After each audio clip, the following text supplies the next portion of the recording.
वालेकुम। आज का जो टॉपिक है हमारा वो है बर्नौली थ्योरम या बर्नौली इक्वेशन। लास्ट टाइम हम लोग कर चुके थे इक्वेशन ऑफ कंटिन्यूटी को, जो कि हमने देखा था कि equation of continuity law of conservation of mass पर डिपेंड करती है, यानी वो उसका प्रिंसिपल होता है law of conservation of mass. तो आज का जो टॉपिक है बर्नौली थ्योरम या Bernoulli equation, Daniel Bernoulli scientist था जिसने ये दी थी। और ये जो जिस प्रिंसिपल के ऊपर बेस्ड अपॉन करती थी, माइंड में रखें, उसे कहते हैं law of conservation of energy. Law of which is your important MCQs कि बर्नौली इक्वेशन जो है ये जिस प्रिंसिपल के ऊपर बेस्ड अपॉन कर रही होती है वो कौन सा है, law of conservation of energy. तो अब इसकी स्टेटमेंट क्या होती है बर्नौली थ्योरम की, माइंड में रखें। स्टेटमेंट जो होती है इसकी, वो हम ये कहते होते हैं कि तीन चीजों का जो सम है ना, तीन चीजों का सम वो इक्वल होगा कांस्टेंट के। तीन चीजों का सम, अब वो तीन चीजें कौन सी हैं, उनमें से पहली है प्रेशर, सेकंड वन जो है वो है kinetic energy per unit volume, kinetic energy per unit volume, और थर्ड है potential energy per unit volume. इन तीन चीजों को ऐड कर दें तो इक्वल होंगी कांस्टेंट के, यानी क्या कि the sum of pressure, kinetic energy per unit volume and potential energy per unit volume. किसी भी जगह कोई पाइप कंसिडर करें, पाइप में किसी भी जगह पे इन तीन चीजों का सम जो है वो कांस्टेंट की इक्वल होगा। कब भला, जब अगर उस पाइप में से आइडियल फ्लूइड फ्लो कर रहा हो, उस क्लोज्ड पाइप में से आइडियल फ्लूइड फ्लो कर रहा हो, तो इन तीन चीजों का जो सम है वो पाइप में किसी भी जगह at any point in pipe वो क्या रहेगा, वो रिमेन कांस्टेंट रहेगा। तो हम ये स्टेटमेंट कहते हैं the sum of pressure, kinetic energy per unit volume and potential energy per unit volume in a steady flow, in a steady flow of an incompressible fluid. It means कि उसकी density क्या हो, constant हो, यानी ideal fluid की बात हो रही है। flowing through a closed pipe remains constant at every point of its flow। तो मैथमेटिकली भी देखें, इसका फार्मूला देखें, तो हमने ये बात की pressure plus kinetic energy per unit volume plus potential energy per unit volume is equal to constant. अब देखें प्रेशर को पी से रिप्रेजेंट करते हैं, काइनेटिक एनर्जी का फार्मूला होता है हाफ एम वी स्क्वायर, तो वो हमने ये पुट कर दिया half M V square per unit volume ये वी, पोटेंशियल एनर्जी का रिलेशन होता है एम जी एच, तो पर यूनिट ये देखें वॉल्यूम आ गया इक्वल टू कांस्टेंट।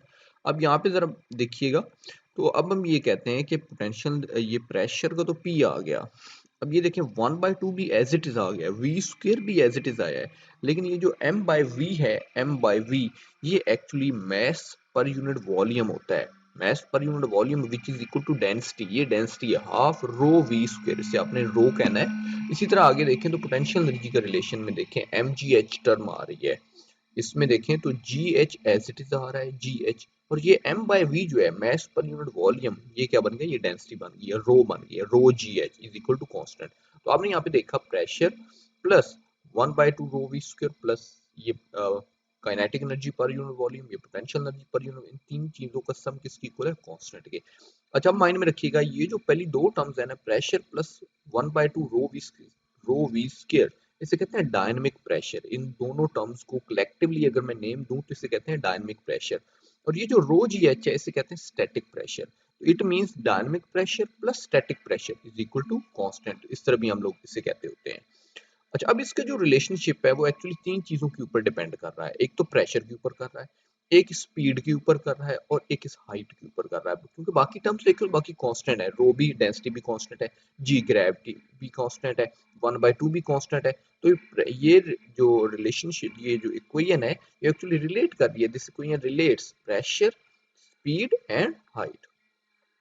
अच्छा, अब यहाँ पर चूंकि आइडियल फ्लूइड फ्लो कर रहा है, तो आइडियल फ्लूइड की आपको ऑलरेडी पता है कि आइडियल फ्लूइड की तीन प्रॉपर्टीज होल्ड कर रही होती हैं। एक तो वो इनकम्प्रेसिबल हो, इट मींस उसकी डेंसिटी क्या हो, कांस्टेंट हो, एक स्टेडी फ्लो हो, लैमिनर फ्लो हो, स्ट्रीमलाइन फ्लो हो, यानी जो लेयर्स हैं वो एक दूसरे में मिक्स अप ना हो, पार्टिकल्स एक दूसरे को क्रॉस ना करें। अच्छा, तीसरा उनका नॉन विस्कस हो, यानी उनकी विस्कोसिटी जीरो हो, कोई इंटरनल फ्रिक्शन ना हो बिटवीन वो जो डिफरेंट लेयर ऑफ फ्लूइड होता है वो भी ना हो। तो ये तीन प्रॉपर्टीज जिसमें होल्ड करती हैं उसे हम आइडियल फ्लूइड कहते हैं। और आइडियल फ्लूइड ही हम यहाँ पर एक एग्जांपल लेते हैं कि एक पाइप कंसिडर करते हैं जिसमें से आइडियल फ्लूइड फ्लो कर रहा है और उस पाइप के दो एंड्स हैं, एक अपर एंड है और एक लोअर एंड है। तो ये देखिए हम दो एंड्स पाइप के कंसिडर कर रहे हैं, एक उसका अपर एंड होगा और एक उसका लोअर एंड होगा। तो एक्सप्लेनेशन में देखेंगे कि consider a steady flow of non-viscous and incompressible fluid is flowing through a pipe as shown in figure। ये एक फिगर आपके सामने शो करवाई जा रही है, ये देखें इस फिगर में। अच्छा, इस फिगर में देखें तो आपके सामने एक पाइप शो करवाया गया है जिसका ये अपर एंड है, ये उसका लोअर एंड है। अपर एंड पर देखें, अपर एंड का जो एरिया है उसे A1 से रिप्रेजेंट किया जा रहा है, लोअर एंड के एरिया को A2 से रिप्रेजेंट किया जा रहा है। अपर एंड पर आइडियल फ्लूइड जिस स्पीड से फ्लो कर रहा है वो V1 है, और लोअर एंड पर जिस स्पीड से वो करेगा वो V2 होगी इधर। इसी तरह अपर एंड पर जितना वो फ्लूइड मूव करता है और डिस्टेंस कवर करता है उसे डेल्टा x1 से रिप्रेजेंट किया गया, और लोअर एंड पर उसे डेल्टा x2 से रिप्रेजेंट किया गया। अपर एंड पर जो मैस है वो भी डेल्टा m है, लोअर एंड पर भी डेल्टा m है। अपर एंड पर जो प्रेशर है वो P1 है, और लोअर एंड का प्रेशर जो है वो P2 है। अपर एंड जो है उसकी हाइट को H1 से, ग्राउंड से H1 से रिप्रेजेंट किया गया है, और लोअर एंड को H2 से रिप्रेजेंट किया गया है। तो ये आपको मेन टर्म्स का क्लियर होना चाहिए। आइडियल फ्लूइड फ्लो करेगा, और पाइप देखें तो नॉन यूनिफॉर्म साइज का है। इसका साइज देख लें, अपर एंड का साइज देख लें तो ये एक वाइड पोर्शन है। लोअर एंड पे देखें, इसका साइज देखें पाइप का, तो ये एक नैरो एंड शो करवाया गया, तो एक नॉन यूनिफॉर्म साइज का पाइप है। तो लें जी, अब यहाँ पे आज आप लोगों ने फार्मूला ये प्रूव करना है जो ऊपर अभी हमने शो करवाया है कि sum of pressure plus kinetic energy per unit volume plus potential energy per unit volume, ये फार्मूला आप लोगों ने ड्राइव करना है। अब ये ड्राइव करना कैसे है, तो ये मैं आपको पहले ही आपको एक इसका थीम या ट्रैक बता देता हूँ। आप लोगों ने law of conservation of energy के ऊपर, चूंकि ये टॉपिक डिपेंड कर रहा है, बर्नौली इक्वेशन या बर्नौली थ्योरम जिस प्रिंसिपल के ऊपर डिपेंड कर रहा है वो कौन सा है, law of conservation of energy. Law of conservation of energy ये कहता है कि वर्क डन जो होता है, नेट वर्क डन जो होता है वो इक्वल होता है total kinetic energy plus total potential energy. Net work done equal होगा total kinetic energy plus total potential energy. अब आपने ये तीनों टर्म्स निकालनी है, नेट वर्क डन भी निकालना है, टोटल काइनेटिक एनर्जी भी निकालनी है, और टोटल पोटेंशियल एनर्जी भी निकालनी है। ये तीनों निकाल के आप पुट करेंगे इक्वेशन, उस इक्वेशन में, और ये हमारे पास रिलेशन ड्राइव हो जाएगा। अब आप लोगों ने नेट वर्क डन भी निकालना है, नेट काइनेटिक एनर्जी और नेट पोटेंशियल एनर्जी भी। तो देखिए अभी आपके सामने ये नेट काइनेटिक एनर्जी देख लेते हैं। सबसे पहले राइट हैंड साइड पे देखें तो काइनेटिक एनर्जी का ये फार्मूला होता है हाफ एम वी स्क्वेयर। तो काइनेटिक एनर्जी अपर एंड पे क्या होगी, मैस को हमने एम ई कहा था, दोनों पे अपर एंड पे भी और लोअर एंड पे भी, लेकिन स्पीड को V1 और V2, तो अपर एंड की बात हो रही है तो स्पीड V1 है, तो अपर एंड पर ये देखें काइनेटिक एनर्जी क्या बन गई, हाफ एम V1 स्क्वेयर, और लोअर एंड पे क्या बन गई, हाफ एम V2 स्क्वेयर। तो नेट क्या बन जाएगी, टोटल काइनेटिक एनर्जी की बात करें तो ये देखें lower end minus upper end, यानी half M V two square minus half M V one square. Kinetic energy तो आप लोगों ने फाइंड आउट कर ली। इसी तरह पोटेंशियल एनर्जी की अगर बात करें तो वो देखें, पोटेंशियल एनर्जी का फार्मूला होता है एम जी एच। तो अपर एंड पे क्या होगा, एम जी एच वन, क्योंकि अपर एंड की हाइट क्या थी, एच वन थी, और लोअर एंड पे हाइट क्या थी, एच टू। तो एम जी एच टू, तो अगर मैं डिफरेंस निकालूं टोटल पोटेंशियल एनर्जी तो क्या हो जाएगी, एम जी एच टू, यानी लोअर एंड की potential energy minus upper end की potential energy, M G H two minus M G H one. तो देखिए काइनेटिक एनर्जी भी निकाल ली, पोटेंशियल एनर्जी भी निकाल ली। अब तीसरी टर्म हमारी वर्क डन वाली रहती है, वो वर्क डन निकालेंगे। तो फिर वर्क डन इक्वल है kinetic energy plus potential energy, उस इक्वेशन में वैल्यूज पुट करेंगे और हमारे पास फार्मूला ड्राइव हो जाएगा। अब हम वर्क डन के पीछे हैं। अब वर्क डन के लिए ना, ये वर्क डन का फार्मूला क्या होता है, देखिए माइंड में रखिए, वर्क डन का फार्मूला होता है F dot D. F dot D या एफ डॉट डेल्टा एक्स मैं यहाँ पे कहूंगा, F dot delta x in force और डिस्प्लेसमेंट की डॉट प्रोडक्ट। अब आपने फोर्स भी निकालनी है और डेल्टा एक्स भी निकालना है। माइंड में रखिएगा, अभी मैं वर्क डन के पीछे हूँ, उसके लिए मुझे फोर्स भी चाहिए और डेल्टा एक्स भी चाहिए। तो अब मैं पहले फोर्स निकालता हूँ फिर डेल्टा एक्स निकालता हूँ। तो ये देखें, प्रेशर का फार्मूला होता है फोर्स पर यूनिट एरिया।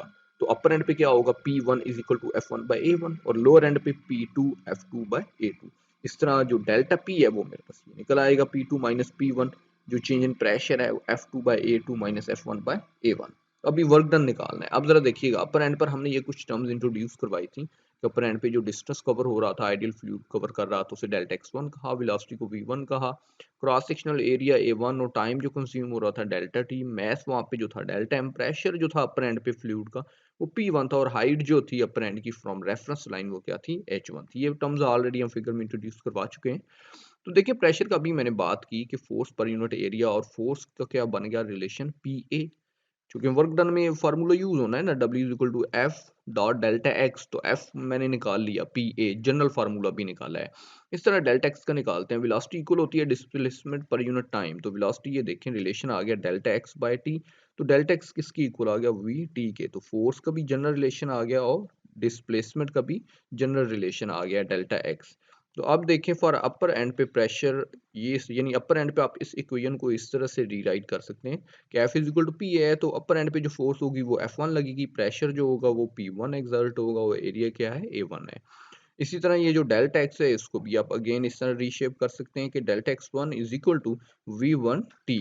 तो अब ये देखिए फोर्स भी निकाल ली, डिस्प्लेसमेंट भी। अब हम इसको इनकी डॉट प्रोडक्ट लेते हैं तो वर्क डन आ जाएगा अपर एंड पे। तो ये देखें वर्क का फार्मूला होता है फोर्स मल्टीप्लाई बाय डिस्प्लेसमेंट, तो एफ डेल्टा एक्स। तो अपर एंड की बात करें तो ये फार्मूला ये शेप अडॉप्ट करेगा। देखें F1 delta x1, F1 already find out कर चुके हैं और डेल्टा x1 भी, दोनों की वैल्यूज यहाँ पर पुट करेंगे। देखें इक्वेशन 1 इक्वेशन 2 से इक्वेशन 4 में ये वैल्यूज यूज करते हैं, तो ये वर्क डन अपर एंड का क्या बनेगा। देखें F1 की वैल्यू हमने पुट की P1 A1 और डेल्टा x1 की जगह ये V1 T। तो हमारे पास ये वर्क डन आ गया अपर एंड पे। सिमिलरली अब यही मेथड आप लोगों ने फॉलो करना है और लोअर एंड का वर्क डन निकालना है। तो वो देखते हैं। लोअर एंड पे ये टर्म्स हम ऑलरेडी इंट्रोड्यूस करवा चुके हैं कि डिस्टेंस जो कवर होता है उसे डेल्टा x2 कहते हैं, वेलोसिटी को v2, एरिया जो है लोअर एंड की क्रॉस सेक्शनल एरिया जो होगा वो A2 होगा, टाइम जो कंज्यूम होगा डेल्टा t और मास जो होगा वो डेल्टा m। सर जो प्रेशर ऑफ फ्लूइड होगा लोअर एंड पे वो क्या है P2, और हाइट जो होगी लोअर एंड की रेफरेंस लाइन से वो h2। अब अगेन वही, इधर भी हम F2 निकाल रहे हैं और डेल्टा x2 वही फार्मूला अडॉप्ट करके हमने F2 और डेल्टा x2 अब इनकी मल्टीप्लाई करते हैं। तो ये देखें वर्क डन आएगा F2 delta x2 lower and का, और वैल्यूज वहां पे पुट करें वो इक्वेशन 5 इक्वेशन 6 से इधर। तो ये देखें हमारे पास क्या बना, ये फोर्स की वैल्यू आ गई, ये डेल्टा x2 की, तो ये हमारे पास वर्क डन भी आ गया। और ये वर्क डन जो आता है ये नेगेटिव आता है, ये नेगेटिव आता है क्यों भला, उसकी रीजन क्या होती है। नेगेटिव साइन ये देखें विद P2 के साथ। एक्चुअली जो प्रेशर होता है ना लोअर एंड पे वो नेगेटिव होता है। अब इसकी रीजन हम ये कहते हैं कि वर्क जो होता है ये अगेंस्ट द फ्लूइड हो रहा होता है, अगेंस्ट द फ्लूइड फोर्स हो रहा होता है। यानी आपने इस नेगेटिव साइन की रीजन बतानी है कि यहाँ पर जो ये वर्क है ये अगेंस्ट द फ्लूइड फोर्स हो रहा है इस वजह से। तो ये नेगेटिव साइन एक्चुअली अपीयर हो रहा होता है प्रेशर के साथ, वहां पर प्रेशर जो होता है वो नेगेटिव होता है। तो लेंगे अब टोटल वर्क डन निकालते हैं अपर एंड और लोअर एंड का। तो ये देखें W1 प्लस W2, तो ये हमारे पास अपर एंड का हो गया और ये लोअर एंड का हो गया। दोनों को ऐड किया तो हमारे पास ये वर्क डन भी आ गया। तो मैंने अभी आपको ये देखें, अब यहाँ पे A1 V1 A2 V2 ये टर्म आ रही है, इसको इक्वेशन ऑफ कंटिन्यूटी यूज करते हैं। इक्वेशन ऑफ कंटिन्यूटी कहती है A1 V1 इक्वल होता है A2 V2 के। तो ये हमने यहाँ पर पुट की। तो देखें A1 V1 ये यहाँ पे multiplying both sides of equation 4 with time t, इसको अब दोनों साइड्स को t से मल्टीप्लाई कर रहे हैं। देखिए t बन गया। तो अब यहाँ पे देखें तो वेलोसिटी की वैल्यू यहाँ पे पुट करने लगे हैं, वो हमारे पास क्या बन रही है डेल्टा x1 बाय टी, और v2 की वैल्यू भी डेल्टा x2 बाय टी।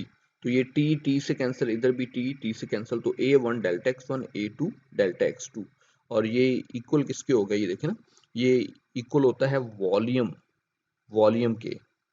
और आप लोगों ने ये इक्वेशन ऑफ कंटिन्यूटी में पढ़ा है कि इक्वेशन ऑफ कंटिन्यूटी का इक्वल जो कांस्टेंट होता है एक्चुअली वो फ्लो रेट वाला होता है। तो ये जरा देखिएगा अब यहाँ पे कि या यहाँ पे इस तरह भी आप बात कर सकते हैं कि ये जब टी से कैंसिल हुआ है तो आप ये देखें ये एरिया इनटू डिस्टेंस वो किसकी इक्वल होता है, वो वॉल्यूम की इक्वल होता है, एरिया इनटू डिस्टेंस। इस तरह इधर भी एरिया इनटू डिस्टेंस, तो दोनों टर्म्स जो है ये वॉल्यूम की इक्वल आ रही हैं। और वॉल्यूम को आप इस तरह लिख सकते हैं, डेंसिटी इक्वल होती है मास पर यूनिट वॉल्यूम, और वॉल्यूम किसकी इक्वल हो जाएगा, मास पर यूनिट डेंसिटी। तो ये वॉल्यूम की जगह मास पर यूनिट डेंसिटी आप लोगों ने लिख लिया। तो A1 delta x1 A2 delta x2 दोनों की जगह आप क्या लिख सकते हैं, मास पर यूनिट डेंसिटी। मास अब m1 m2 तो हमने कहा नहीं था, दोनों का m ही था, और डेंसिटी भी आइडियल फ्लूइड है तो कांस्टेंट होगी, तो m बाय रो आप ये वहां पर पुट कर सकते हैं।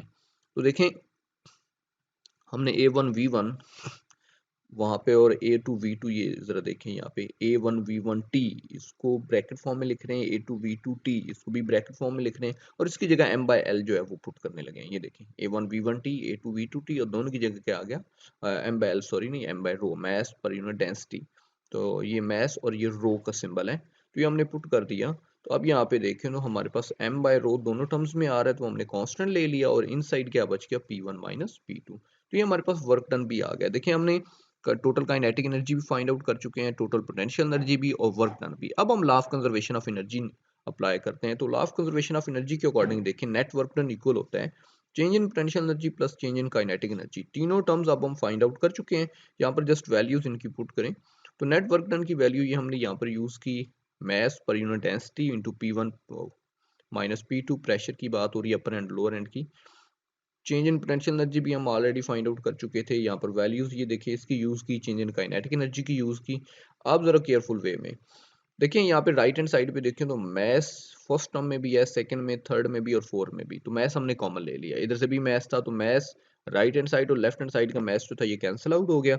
और रिमेनिंग टर्म्स देखें तो यहाँ पे जो डेंसिटी थी मास पर यूनिट डेंसिटी, डेंसिटी यहाँ पे डिवाइड हो रही थी, राइट हैंड साइड पे ये शिफ्ट हुई तो मल्टीप्लाई हो गई, तो इधर डेंसिटी ये रो आ गई, बाकी टर्म्स जो थी वो एज इट इज चल रही हैं। ये देख लें, जी इधर से m कॉमन लिया, GH2 बच गया, इधर से m कॉमन लिया, GH1 आ गया, इधर से m कॉमन ले लिया तो हाफ V2 स्क्वायर, ये सारी टर्म एज इट इज आ रही हैं।